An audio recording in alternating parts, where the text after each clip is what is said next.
Hello, এই যে দেখেন এখন আমরা সবাই পড়তে বসছি। যেহেতু জানাতুল পড়া লাগে, আমার তো আর পড়াশোনা নাই, তাদেরকে পড়াবার জন্য বসছি। এখন সবাইকে আমি পড়াবো, একটা কবিতা তাদেরকে মানে কয়ে দিব, তারা আমার সাথে গাইবে কবিতাটা। তো আপনারা শুনতে থাকেন কি কবিতাটা আমরা পড়ি। চলেন এখন গাওয়া স্টার্ট করি। গাঁৱলীয়া সেৱকৰ গীত, গাঁৱলীয়া সেৱকৰ গীত।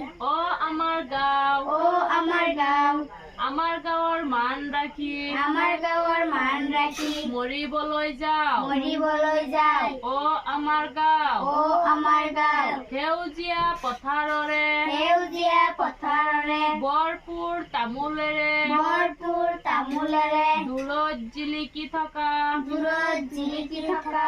অ আমাৰ গাঁও, অ আমাৰ গাঁও, দেহৰ হকে মৰিব পৰা, দেহৰ হকে মৰিব পৰা। আমাৰ গাঁৱৰ ডেকা ল'ৰা, আমাৰ গাঁৱৰ ডেকা ল'ৰা ডেকেৰিও নহয় পাছ পৰা, বেটেৰী নহয় পাছ পৰা। অ আমাৰ গাঁও, অ আমাৰ গাঁও, ৰাইজ মৰিলে মৰিম আমি, ৰাইজ মৰিলে মৰিম আমি, ৰাইজ তৰিলে তৰিম আমি, ৰাইজ তৰিলে তৰিম আমি।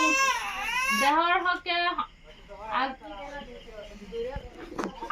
দেহৰ হকে সৰ্বত্যাগী, দেহৰ হকে সৰ্বত্যাগী আগবাঢ়ি যাওঁ, আগবাঢ়ি যাওঁ। অ আমাৰ গাঁও, অ আমাৰ গাঁও, আমাৰ গাঁৱৰ মান ৰাখি, আমাৰ গাঁৱৰ মান ৰাখি মৰিবলৈ যাওঁ। মৰিবলৈ যাওঁ। তো এই কবিতাটার কবিজনের নাম হলো ডক্টর হীরেন গুহাই, ডক্টর হীরেন গুহাই। তো সবাই এই কবিতাটা মুখস্থ করবা, বুঝছো? তারপরে আমি আবার একজন একজন করে ধরবো, বুঝছো? ঠিক আছে, আল্লাহ হাফেজ।